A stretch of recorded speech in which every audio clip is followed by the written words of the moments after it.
Hi everyone, Air here. Today we're going to have some fun. We're going to actually go into fire energy, which is something we've never explored on the podcast before. And to help us with that, we have Jin. And she's going to be sharing her personal stories of how she became a fire dancer and spin performer. Also, as like a little extra bonus, since it's the week of Burning Man, we want to talk about why this festival brings people from all over the world to the middle of the desert. Welcome to the show, Jen. Thank you so much, Air. It's such an honor to be on this podcast. Thank you so much for inviting me. I'm really excited to share this journey with you all. So I'm going to go ahead and let everyone know how we met was at this beautiful Shadna party for like a Kundalini Lionsgate awakening. And immediately dancing is happening, Mother Nature medicine is happening, we're in flow. And Jen just starts dancing. And the entire night, I could not keep my eyes off of you. So immediately I want to be like, okay, have you been dancing your entire life, or did you become the artist that you were in a different way? Yeah, and I love that question because it's actually a really powerful journey that I've been on to get to this space in my life. As a child, I was always very active and like embodied in like sports and everything like that, but not so much through my creativity through dance. I was actually really afraid of dance and ashamed of myself and my creativity through movement. I felt very blocked for a long time, especially as a teenager. There was some big insecurities that I was moving through, and going to like the high school dance or the eighth grade dance or something like that was like such a huge fear for me. I remember being in college, finally like starting my freedom journey, and that's when I started drinking. And it was only when I was like really drunk that I would start dancing, and people would tell me like all the time like, oh, you were dancing or you were singing karaoke, all this stuff. And I was like, what? No way. Like, I don't dance, I don't sing, all these things. And then I actually had a couple really profound awakening experiences on some plant medicines that really like shifted a lot for me. And I started waking up to dance and waking up to myself and my creative energy. And that really like started transforming my entire reality through that space, as I was recognizing that I was actually just holding on to these vibrations of fear, shame, and guilt that were contracting me and limiting my expression, my energy, and my creativity. Mm. So I'm curious, since you mentioned alcohol being kind of that gateway into the world of dance for you, do you feel now that you're more spiritually awakened or you've gone further on your journey that your dance has changed from like maybe a lower vibration to a higher vibration? Definitely. So Does those that times where I was, resonate? yeah, definitely. So those times where I was dancing and it was only when I was drinking, and I could never remember it the next day. I was like, well, okay, like there is this inside of me clearly. I wonder how I can actually access it without having to need these substances, and or even anything at all. And so it started off with that, and then yeah, I don't exactly know what vibration it was when I was drinking. As I say, I don't really remember too much from those moments and those nights, but once I started tapping into myself, it was just this like really beautiful flow of energy that felt so spiritual and so connected with everything around me, that now when I dance, I feel like it is an embodiment of not only me, but everything that's around me. So that day that when we met, I was actually talking with a friend, and he was like, I really feel like you should get your voice out there more about dance. And it's funny that you're now interviewing me on this, because he was specifically saying that. And he's like, you should Mm. share about this deeper meaning for it for you. And what it is about is actually like that I'm here channeling the love that's all around us. So it's not just me and my creative energy, but here I am in this space and I'm tapping into your energy. Since you're present and watching me, a lot of your energy was present in the dance that I was embodying. I'm just channeling what I'm feeling in the space. That's why I call myself, and the name Genergy Mm. came to me, because I feel really sensitive to energy, really sensitive to the energies around. And a lot of times when I'm in this heightened state of what I feel like I'm in that channeling state, and I'm connected to the energies around, and I'm just expressing the love that's there. So it's an embodiment of you, of everyone else around, of the nature, the trees, the water, the air, and the earth. Mm. There was so many beautiful souls like there at the party. So I'm like wondering, I was like, to channel all of that at once, I'm kind of curious. Do you know a lot about like the human design? Yeah. So with the human design, do you know how you would classify yourself? Because it comes off a little bit like a reflector, but you're also a generator in there. So I'm just curious where your Yeah, chart aligns. actually a projector. I feel like it really resonates with me as like being a guide and a leader and kind of like, a teacher in a way. I feel like my dance is like showing people like what's possible we can tap into when we move past the blocks that we get with that are like imposed upon us through social norms, conditioning, trauma, various past experiences that can kind of limit us. And I feel like my dance is an expression of what it is to really move through that. And I'm not saying I'm always perfectly clear and aligned, but it's like this movement of energy of how we can start to really open ourselves up and expand our energy so we're no longer holding on to those vibrations that contract us and limit our movement, our creativity, and our breath, even, because really it's all connected with how deeply are we breathing, or how connected our energy is with our movement. Mm. So during your journey, I know you had this huge awakening that I want to get into, and it Mhm. involves a huge festival as well. I am curious, do you know like the history behind fire dance or any type of shamanic dancing that you do? Like Yeah, its so origins, is it related to religion? Go ahead. Yeah. thank you for asking that. Yeah, so fire dancing, it came from the term, it came from the Polynesian tradition, Polynesia. And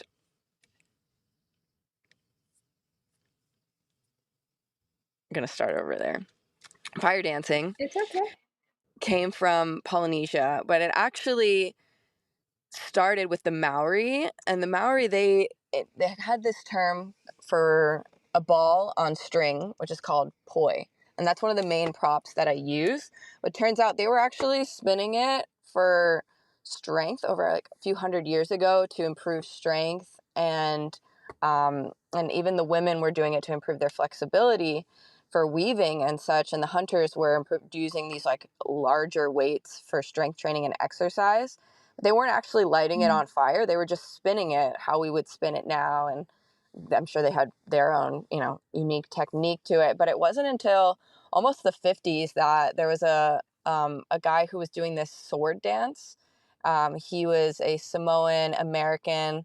He was doing a sword dance, and he decided to light that on fire. And then that turned into a whole experience where people started spinning the props of poi, staff, and hula hoop that were done without fire previously in Polynesia and New Zealand, and then they started lighting it on fire. So they would kind of shift these props, put Kevlar on them, and then dip them in fuel, and then begin this art of fire dancing. And then it became more popular in the 90s, where there was more like festivals happening and things like that. And actually, Burning Man really kind of popularized it in a big way, since it's such a huge experience. And people from all over the world would come over and see these fire dancers come in the desert. And that's where it became quite a bit bigger at that point. mm.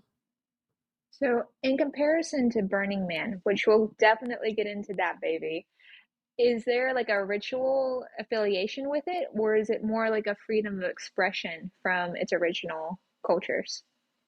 I'd say it's more of a freedom of expression from where it originated from. That's now I see it as a way for anyone to tap into this really powerful element and tell a story, share their expression, share their embodiment of love, of connection, of their truth through the element of fire. And Mm, it's such a powerful way for people to witness, but also for the participant who is doing it to experience that transformation. So I actually teach, and I teach fire dancing, but I also hold fire dance initiation ceremonies that could either be a small group or one-on-one private session where we actually go into an experience where we're writing out what we're letting go of, what we're ready for the fire to help us burn away, and how we can step more powerfully Mm. into ourselves by connecting with the element of fire very intentionally. So we do some journaling, we even burn a piece of paper, and then we dance that embodiment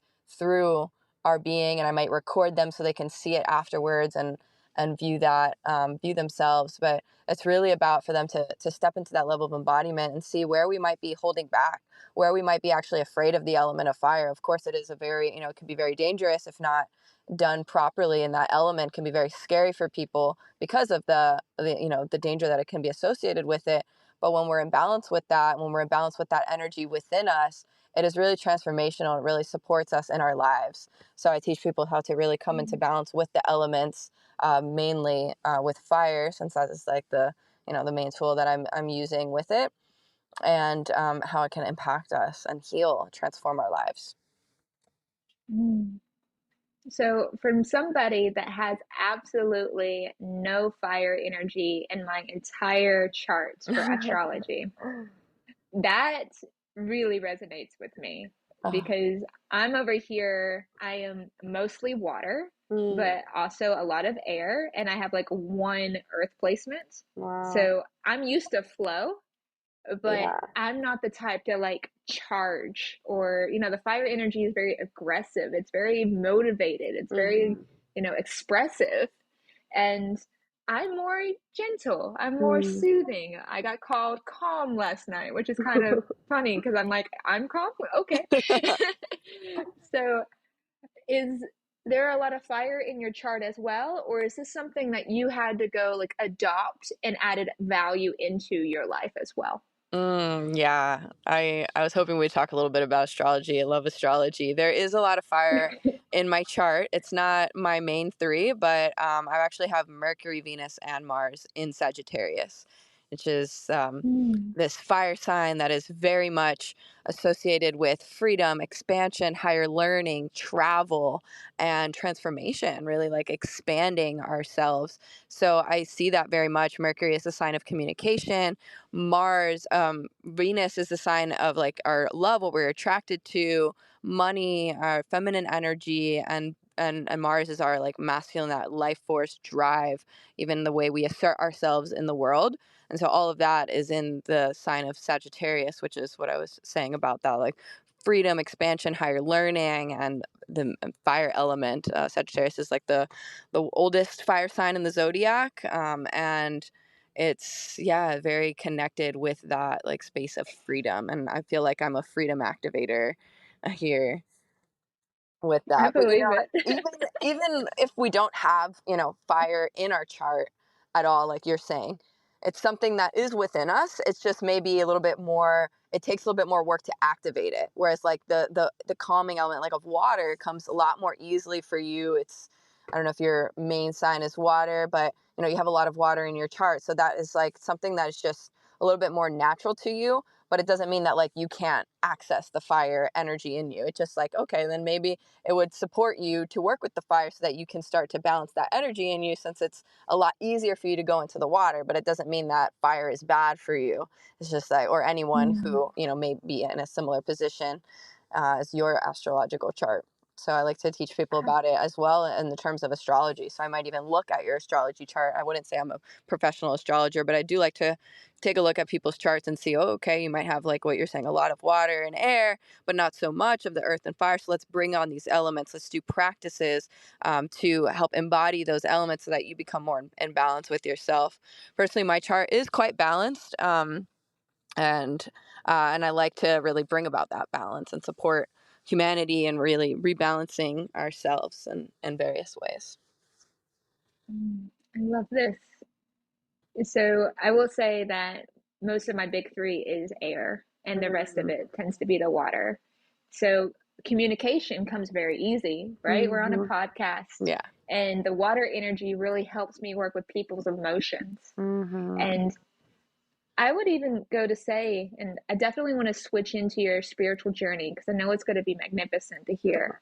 But having the water to balance out, since I work with people's emotions on a daily basis as a Mm. coach, as psychotherapy, Mhm. XYZ, is the fire energy is something I feel like I'm always trying to like reduce in people to help them be able to balance out. But Yeah. I've never actually turned the mirror around until Jen brought it up here. And she's like, well, Air, maybe, you need a little bit of fire in you. And I'm like, well, I might. Like, I'm, I that's where I'm going to love leave that. that. I love Yeah. this.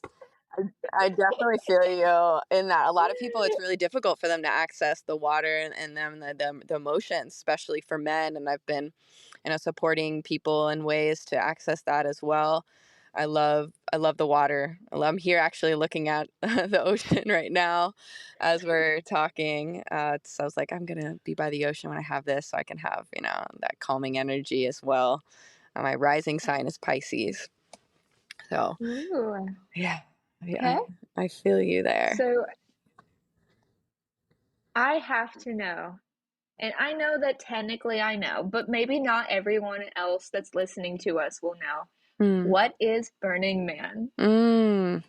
Burning Man. Well, it's happening right now as we are having this conversation. So, sending love to all of that out there. Burning Man is a powerful week long experience in the desert in Nevada, and a place called Black Rock City, where it's actually a city for about a week, where they start, building before and taking down after. But the experience is about a week long. And what I like to consider it is like a blank slate. Like there's absolutely nothing there in this desert. There is no tree, no like cactuses. It's actually like a dried up salt lake bed. So it's this very fine dust like material that's all over the ground and in the air. So it's a blank slate for all of humanity to come and paint whatever their creation, whatever their creative energy can come up with. There's these principles. So it's like more than just like a music festival, because it's like a full art experience that anybody can come and create in. Draws people from all over the world. And so there's these principles. You have this principle of what was one of my favorites is radical self-expression, because how many places on planet Earth do we have where it's really encouraged? That's like a principle there to radically express yourself, to actually be Hmm. all of you. Where we're so much in a world. This is why I find it so transformational. This experience. It's because we're in such a world that's like, hey, no, that's too much. You're too much there. Calm down. Shut up. Be quiet. All of these things that our society conditions us. And then here we are at this magical experience, festival experience, that feels like we're on another planet, because it's so different from where we're at. And everyone's like, please be all of you and more, like radically. And so you get to experience people in their fullest, whatever that may be. It may not be like full love acceptance. It may be like they're going through something and they're just expressing it in a way that is allowing them to experience themselves. And it's a transformational experience. Honestly, it seems like maybe you might look at some videos and it's like a bunch of light up cars and people and stuff on bikes and everything. But it's so much more than that, because you go into this experience that is actually very intense. You're in some pretty harsh conditions. It can get very, very hot in the day. And depending on the year, it may get extremely cold. My first year in 2015 was extremely cold at night, especially for me coming over from Miami, Florida, where it's always hot Hmm. here. It was very cold for me. And so you're in these harsh conditions. So you're put up against like your most kind of like intense part of you. So you don't have that comfort zone to come back to, where often if we're, having a bad day or we're kind of feeling something, we might just run off into our comfort zone. There's no comfort zone there. They might be in the middle, you might be biking through the desert to go to your camp, and then you get caught in a dust storm where you can barely breathe. You have to put on a mask. You can barely see. You have to wear goggles in order to be able to open your eyes. And so there's these intense experiences. It's not, just a weekend long. It's a whole week long. And if you're staying for the build week or cleaning up after, which everyone needs to participate a bit, but if you're staying, even longer after, it's even more intense.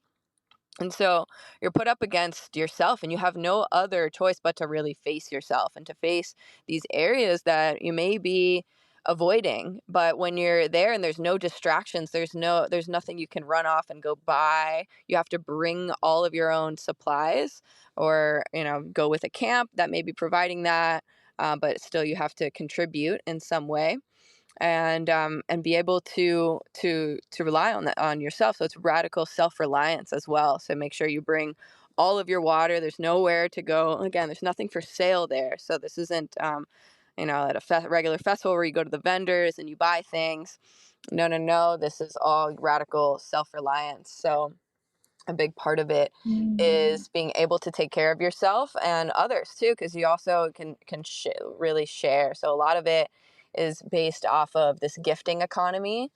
So again, nothing's for sale, but people do trade and they gift. So even if you're in radical self-reliance, if you wanted to go the extreme route and bring nothing and rely on your ability to like fully manifest everything, because you're going to just trade your services or your time or your energy for people, you could do that too. That would make it a lot more challenging. There's different layers. You could make it really challenging for yourself and go in a tent and have an experience by yourself and then connect with others, or you can go with a fancy camp and be in an RV and have a different experience. There's different layers to it for sure.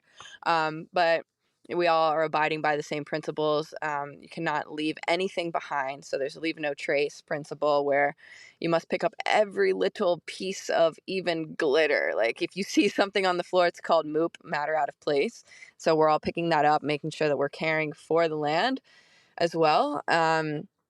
And really, you can just go out to the playa and experience a multitude of anything that can be there. You have you have hundreds of dance floors, thousands upon thousands of people. Everyone is either on a bike for the most part, or an art car. The art cars are all lit up and decorated. All the camps are lit up and decorated. You have to be lit up and decorated, or you might get run over by one of those art cars.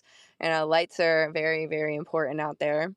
And you to choose your own adventure. You really like go off and allow for whatever to happen, to experience. It's very much of like this surrender to the present moment and seeing what it is that you want to create. And a lot of the times, the things that you're thinking of in your mind, you'll see manifest right in front of you. There was one time where I was like, wow, it would be really great. I just returned my bike because I actually like borrowed it from someone. I went to go return it at the last day, and I was like, had to walk so far back to my camp. That's mainly the reason why everyone has these bikes, because it's such a huge environment. And so I was like, well, it'd be really great if there was an art car that passed by right now that was going right next to my camp. And what happened?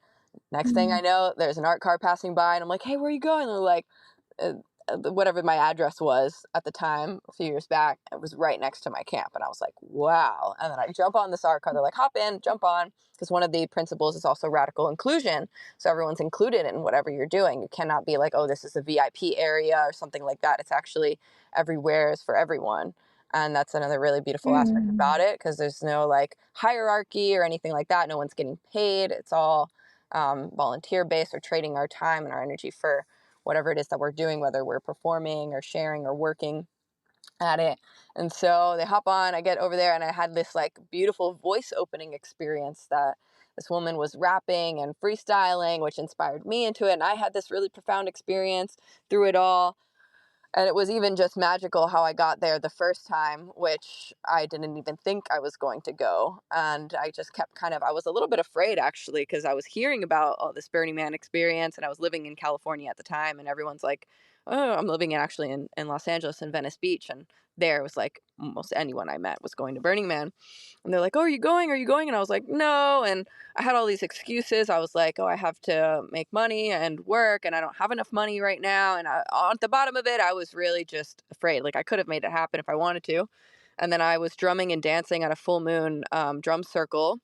I was actually down in San Diego at the time at this place, Trilogy Sanctuary. And something told me, go to Burning Man right now. And I was like, whoa. And this was just an inner voice, like a guidance that I was hearing. And I was like, whoa, I didn't think I was going to go. And all of a sudden, like, I'm like getting this very strong message to go.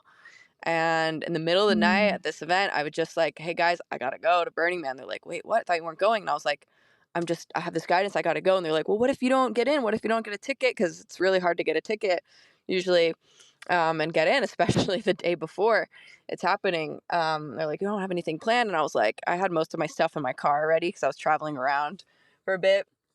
And someone was like, well, what if like this and that? And I was like, I cannot speak to you. You have a doubt. I know that I'm getting in and I'm going. Like I was just so clear. And I went and I manifested a ticket pretty much immediately upon getting to Reno, which is the closest main city to Burning Man. And it was a really profound experience of how I just walked up to someone and he was like looking to sell this ticket. And the same thing the next day for a vehicle pass, which was needed in order to get in. And then I had one of the most transformational experiences of my life that first year at Burning Man. And that really actually is why I've been fire spinning, because I saw the fire dancers there and I had kind of seen it before, but on such a grand scale. I saw it at Burning Man and I felt like the fire burning inside of me was like dying to be expressed. And this was at the very beginning of my dance awakening.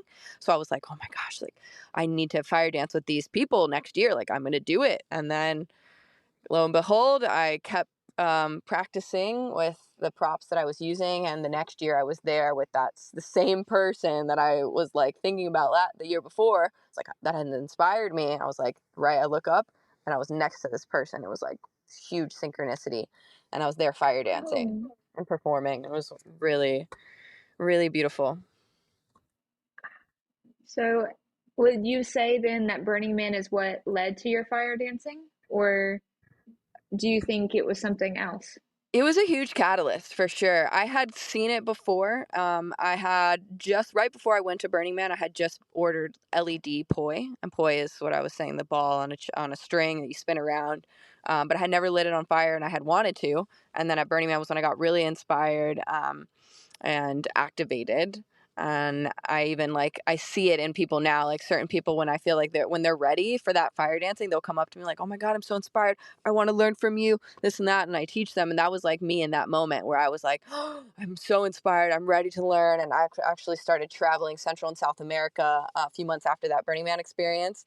And someone came up to me and was like, you could be you could like live like you could be an artist, you could be a professional fire dancer. And I never even thought of that. Like I was so conditioned to think that I had to start a business or work a job or something like that in order to be successful. I never just like even dreamed that I could be an artist for whatever reason, the way I was grown up.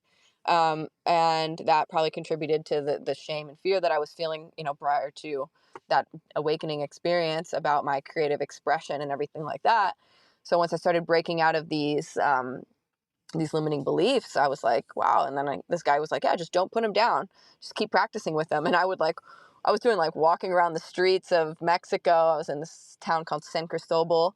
And I was like doing parkour and like jumping off of things and like spinning poi while I was walking around just to like continue practicing all the time. And then I went to a festival in Mexico, around Mexico City right after that.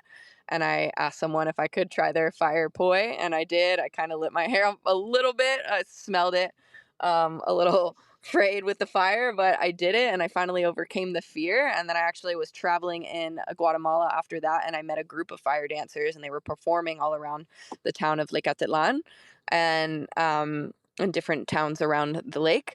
And I started performing with them, and that's where I got this like immense like download. I was like, wow, this is what I'm here to share with people through the element of fire and performing. And it was right. This was a few years after I had my big awakening on psilocybin mushrooms, where I had remembered that that we're all one, and that I'm here to spread that message of interconnectedness, of unity, of love throughout the planet. And I was actually in college at the time when I had that awakening, and I had this, and I was studying environmental studies, but I was a little bit like kind of in this negative space with it, because it was like all of we were learning and talking about all of the things that were wrong in the world, all of the pollution, all of the destruction and the harm that's being done.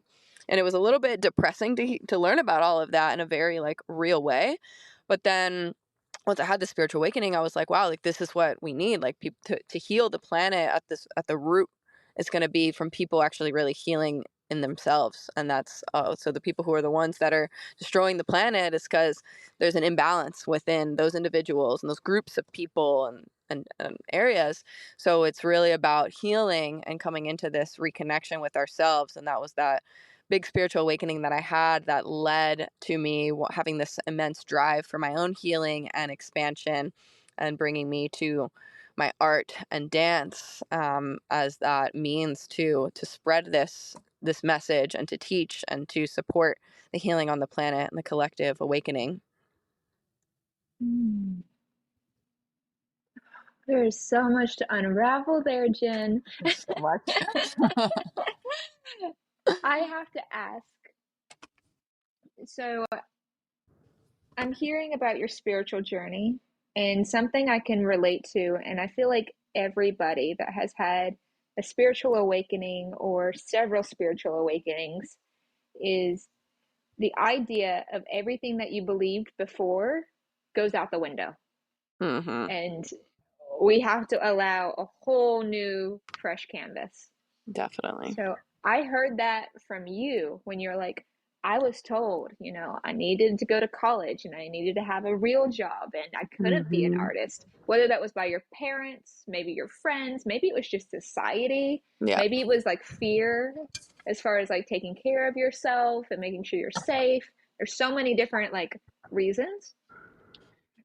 Breaking that down, it sounds like you went into your creative or into your feminine energy, and I do not know how you identify, but that feminine aspect of you and your polarity. But I also am curious because fire is masculine, it's very young Yeah. energy. So, do you feel like fire dancing is more of a masculine energy or more of a feminine energy? Or another way to say that, is it more Shiva or is it more Shakti? Mm. That's a great question because, like you said, dance in itself and in the flow of it all is feminine. It's that creative energy, that life force that's moving through. But yes, fire is very masculine. So I feel it's a beautiful dance of both, and a way to kind of embody both and activate both of those polarities, so those energies within inside of us. And we can there's different props and different tools that are be a little bit more masculine, and certain ones that will be a little bit more feminine. Like, for example, the hula hoop. It's a circle, it's round, it's very feminine, it's flowing. Prop that would be more feminine. You can have a hula hoop, and then, for example, like the staff, it's a stick, it's a warrior. It feels like that warrior energy that is very masculine. I like to do both. I haven't spun much hula hoop on fire. I do play with the hula hoop a lot. I do a lot with fire staff, fire poi, palm torches. Can be just like a very feminine, flowy way to express yourself as well. So it's a beautiful integration of both for sure. There's so many different props, like fire fans I would consider a bit more feminine as well. But yes, the essence of fire is yang, masculine. And I found dance as at a time in my life, or dance I feel like came to me and woke me up at a time where I was very in my masculine, actually. And it was kind of like, I was going down a path that was like very out of balance with it. And actually Mm. and encountered a pretty severe knee injury that really kind of stopped me in my tracks. It was actually before that whole awakening experience happened. And I would say it was kind of like the first initial like thing awakening into my spirituality, because I had to really slow down and be like, whoa, what is the deeper meaning behind this? Like, why did I just encounter this that I feel like is kind of this lifelong thing, that was going to be in the way of like this, what happened with the injury, which I don't know if we need to go so deep into that, but it really transformed the way that I started thinking about life. And then I started, as I woke up to dance at a music festival a few years later, before Burning Man, I remember like really stepping into myself. And that was like the start of me going down this feminine healing and awakening. And with that is like the representation of what we're all doing here on this planet. We're going from a space environment that has been very like in our toxic masculine, and the way that the patriarchy has brought about these limiting systems and forms of and belief systems, even structures that really are taking us out of the feminine. Why the feminine, the planet has been being destroyed on, and Mother Earth is, because we're really out of balance with the feminine. And so I was coming back into balance with the feminine as we're here on this collective feminine healing awakening during this time. So it was all like perfectly in alignment. And I feel like my journey has been a way that I can share with people as to how we can all tap into ourselves in some way, because we all, especially people in this country, have grown up in the same kind of relative, with the same relative like norms and conditions that have really taken us out of the balance of our feminine. And so we're coming back into that like soft space, the mass. And I feel like with that, we're also balancing a healthy masculine within us as well. And I feel like much of this like programming that we have been learning through this time in our lives has been from a more toxic masculine space. And the fire element can really help us integrate that healthy masculine, because it's not about, okay, now, take away the masculine energy, it's only the feminine. No, we need a healthy balance of both, as we are also a healthy balance of both as well. And of course, many people will identify towards some more feminine, some more masculine, whether or not they're a man or a woman. There's different ways to, feel into yourself and see where you kind of are along that spectrum. But either way, we all have to find that like healthy balance of it all within ourselves too. As a teacher, and you can use me as an example since I'm literally right in front of you. Mm-hmm. I have more of a feminine energy that's really been cultivated, especially since I used to be in my wounded masculine, I would say about 4 years ago. So I did a huge shift in energy to get to where I'm at now. But now I'm even more feminine than, might be out of balance again, because the pendulum swings, right? Yeah. So with someone walking up to you, and let's say it's me, and I'm like, hey, Jen, I mostly work with air. I like to twirl things. I like to dance. Would you start me with more of a masculine version of fire dance or more of a feminine version? Like, are you more interested in balancing out my energy and handing me a spear? Or do you meet people where they're at and then work their way into different tools? Like, you'd start me with maybe a hula hoop type of thing. Mm-hmm. I would kind of inquire a little bit deeper within you. I would see kind of, I'd want to know a little bit more of like where you're at and where you want to go, and kind of see maybe things that you feel perhaps blocked by or maybe limited, and see how that could, where we could impact, where we could go. So if you want to like maybe share a little bit more of like, okay, where you want to expand deeper into yourself, and see if it's like something where we meet you where you're at, or we like, okay, let's go on the other end and bring in a little bit more of this energy. Hmm. I love that. I'm trying to think very high level. If it was just me as a feminine presence, I kind of miss having that aggressive energy and more of Mm, that motivated, let's get up and go, let's do things type of energy, which would mm. make me think you'd be handing me a spear. Yeah, But I that's will what also say that if you hand me a spear, I might not know what to do with it, yeah. right? I might be just so frozen and I'm like, just turning my palm back and forth versus if you handed me a hula hoop or something a little bit more flowy, like the fans, I could see me really Hmm. resonating with fans. Like, I Yeah. would be like, okay, I can work with this. Yeah. So, but you're the Yeah. teacher. That's why. Yeah, definitely. I mean, like, it's still like, it's also, if I'm listening to you as well. Like, it's saying, I want to see like where you want to go and everything. And so, from what you shared at the beginning, I would put that staff in your hand, but I would also show you and teach you how to use it. So, if you're like, I don't know what to do with this, then it's like, okay, beautiful opportunity to expand. So now you're learning something new, and you're going to open up those pathways in the mind and body.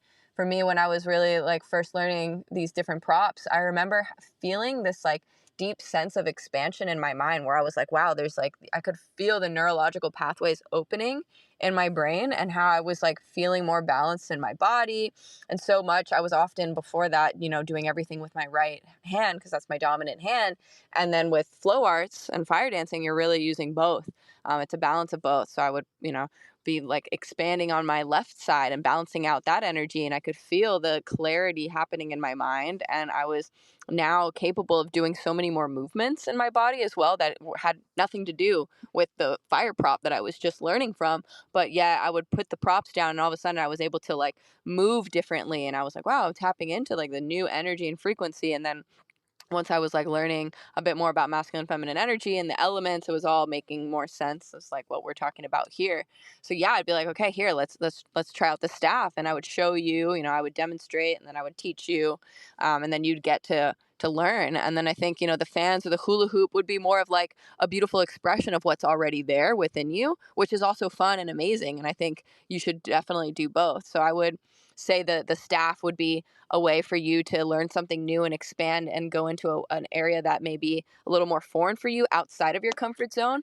But nothing really grows in our comfort zone. That's why we're doing those things. Why we're going to Burning Man, getting outside of our comfort zone, putting ourselves in spaces that are a little bit more difficult. And it's not to say we have to do that, for everything. But if it's an opportunity for growth and we see the benefit for that, then I definitely, would suggest and recommend to try out new things in that way. And a lot of times people don't do that because they're often afraid of looking bad. And when we can really eradicate that like belief or that like fear of like I try something new and I don't get it right away, so I'm a little embarrassed and I kind of stop doing that, when we can like really let that go or try to dissolve that as much as we can learn so much faster and we can expand ourselves so deeply if we're just let go of the fear of like looking bad or looking weird. And that's something that Mm. for me has really transformed my life, especially like dance, ecstatic dance or fire dancing, or just learning something new in front of people, which I often like to do, to can inspire people. It's like, oh, it's okay if I look weird. It's okay if I don't get it right away. It's okay if it takes me a little bit of time. And that learning process is also medicine itself. It really helps us to love ourselves deeper, to be more patient with ourselves. So there's all these like little things that we can kind of gather from every experience in the learning process that can support our lives, even when we're not fire dancing or we're not dancing at all or we're off the dance floor, for example. Mm.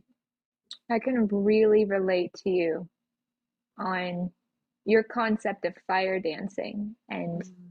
maybe even making a fool of yourself, trying to Mm. figure it out and to do it so boldly in front of other people. And Mm. I might bring this up every episode, but I relate it to yoga and hand balancing Oh and yeah. aerial arts, which is Mhm. very feminine of me. Like those are my go-tos. Mm. So when I go and I do aerial, I make a fool of myself and I'm doing it in front of everybody. And I'm like, well, as long as I don't break my arm, I'm good.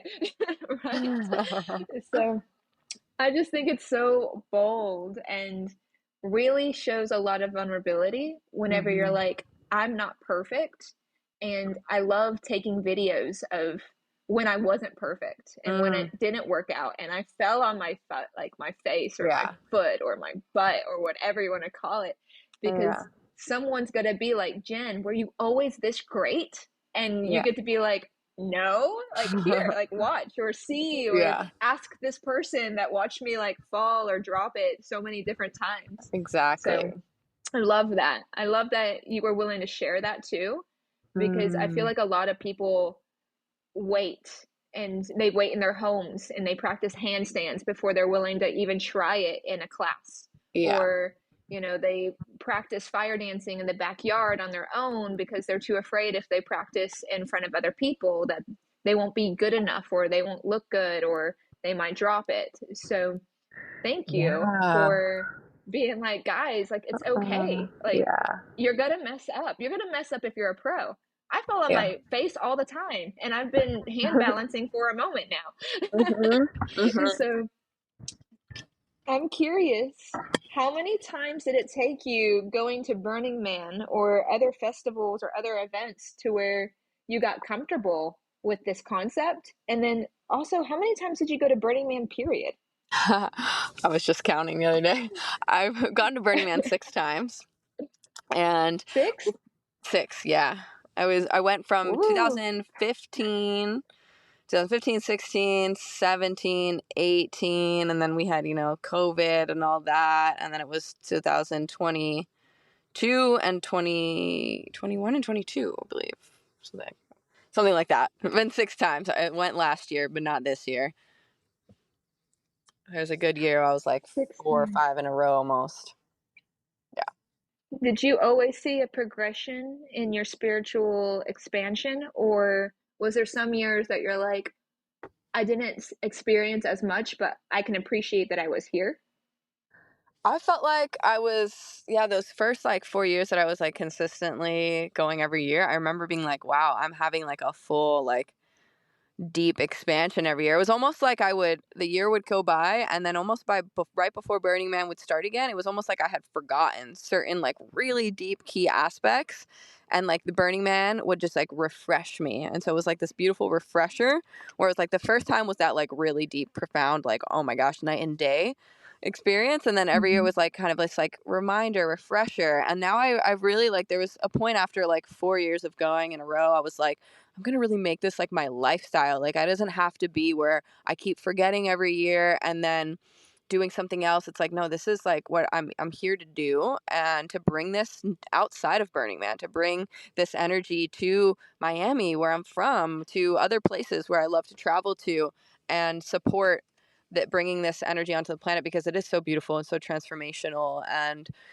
we can also do it in a bit more sustainable ways and have more sustainable festivals. And that's where, a lot of these different types of transformational festivals have come about, or maybe have been inspired by Burning Man and the art there, the beautiful art installations, the incredible artists that come and dedicate so much time to what they're sharing. And then we can also, bring this energy and vibration into the streets and impact people who may never even hear about Burning Man in their lives. So that's been like my mission. Mm. So I will say we are completely different, you and me, in our expression aspect. We're both beautiful artists. I can already tell you that. And I know that we both work with a lot of healing energies with like plant Mhm. medicines, and we work on retreats. Mhm. And I believe that you actually just got off of a retreat called like the Wild Woman. Is Yes. I so what was that like? What was that aspect? Yeah.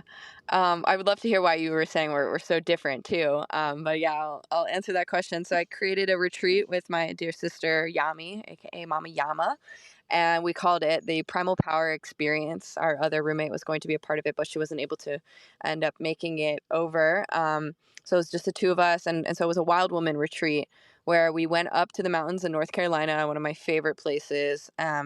This beautiful place called Mandala Springs, and we were camping. So I wanted to bring people into more of like a deeper experience with the nature. So we were camping, having various practices. We did a fire dance initiation ceremony where everyone got to dance with fire for their first time, and that was really beautiful. We Mm. did the whole thing where we're really speaking out loud what we're letting go of, what we're burning away, what we're stepping into.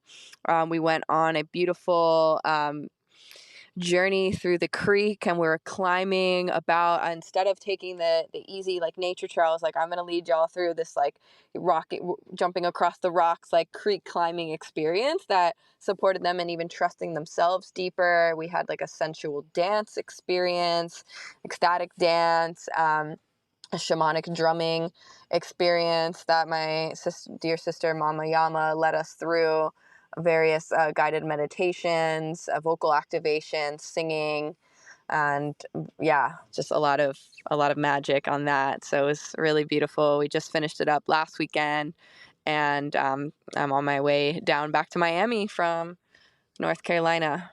So I'm super excited to continue sharing retreats, women's retreats, but also I definitely intend to do, men and women retreats as well too. Mm. All right. I feel like a gin and air retreat is coming in the future. Ooh, we gotta do Woo! it. Fire and air, fire I and am water. there. Yeah. It's gonna be a lot. The All the elements. what I meant by like our differences, Hmm. um, it was more of like the expression of like I am in the air as an Oh aerialist named yeah. Air. So what I meant like we're very different is I don't know if you participate in like silks or Laura or anything like that where you're literally up in the air, because that's where my comfort level is put Oh, me in a skyscraper, put me in the air, love like that. acro yoga, like that's my element. I'm, Mm. triple air plus my name is air. I cannot get any more airy. Oh, I love Airy that so fairy, much. actually, is what they call me. I Airy love fairy. that. So versus like Yeah. you're like really close to the earth, like to Mhm. be fire, like you're grounded, like your feet are on the ground and you have this Yeah. spinning of this like life force. Yeah. So I think it's beautiful how we could like connect, and this is going for everybody. Like Mhm. just because your choice of expression is fire dancing and mine is like aerial arts, that doesn't mean that we can't correlate and create this Mhm. beautiful, festival, event, Mhm. artistic display, or healing journey, or shamanic journey. I just was Yeah. like, wow, we're very different, but I resonate with you. And I want Mhm. everybody that listens to this episode, whether they do water play, fire, earth, you know, air, it doesn't Mhm. matter. It's more of like, can you be authentic to yourself?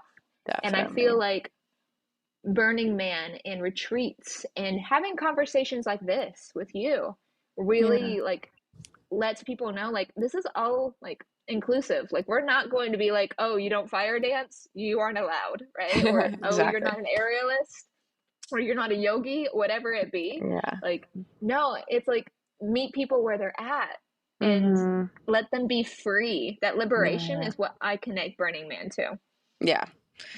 Yeah, it's a whole liberation experience because of how just like deep you are in the present moment. And through that, it's like everything's there. When there's no distractions, you're not thinking about work. You're not thinking about, okay, I gotta, make money to do this. It's just like, let's drop in to just this creative energy and ourselves and each other for a week long and see what magic we can create. What happens in that space of just something that is radically different than our normal society. And that's why I love it so much. And I just see it's like, I think of all these different things that people do and share. It's like different pieces to the puzzle. Like you have those pieces to the puzzle of the air and the aerial arts and all of that. And I'm sharing this piece of the puzzle with fire and this like grounded energy as well too. I am my sun sign is Capricorn, the earth sign, Mm. and I feel really connected to Pachamama. And so we're all like sharing these little like codes, I like to call them, as like what we're each a part of. And it's all part of the whole. Like I am connected with everything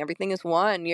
I'm connected with the water, the air, the earth, and the fire. And so if I can learn as much as I can and receive these codes of different parts of myself, then I'm going to be bringing on more of a sense of wholeness into my life rather than just sticking to one way, which is great too if that's what people want to do. But then you may be missing out on different parts of ourselves that we may not even know that are there, and that we may not even know that are just going to bring even more beauty into our life, more love into our life, more of ourselves. We just keep discovering more and more parts of ourselves. And that's why I love like learning as much as I can and tapping into the elements in various ways. It's all bringing me back to myself, to wholeness, to remembering the depth of who I am, of who we are.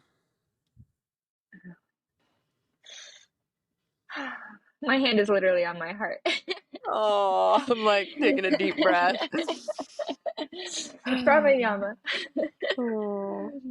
So before I let you go, I'm definitely with all of the podcast title graphics. I want to share a video of your Mm, work. So yeah. send that to me afterwards. But until then, how can we find Jen? And what is her heart set on right now as far as her next venture? Yeah. So best way to find me is on Instagram, and it's Genergy. I go by Genergy. So my Instagram is Genergy_flow 108. And Genergy is spelled J energy _flow 108. If you don't know the significance of 108, I encourage you to check it out. It's really profound, beautiful. It's also my birthday, January 8th. And next adventures and endeavors, I'm going to be hosting some more Wild Woman retreats coming up. You can also book a more intimate experience with yourself and a group of friends as sisters. So if you want to dive in really deep with your sisters, we can schedule that. Throughout the year, I'm opening up my calendar for certain months to tap into that. And I also work one-on-one with people, fire dancing, as we were talked about. We dive deep into this transformation experience.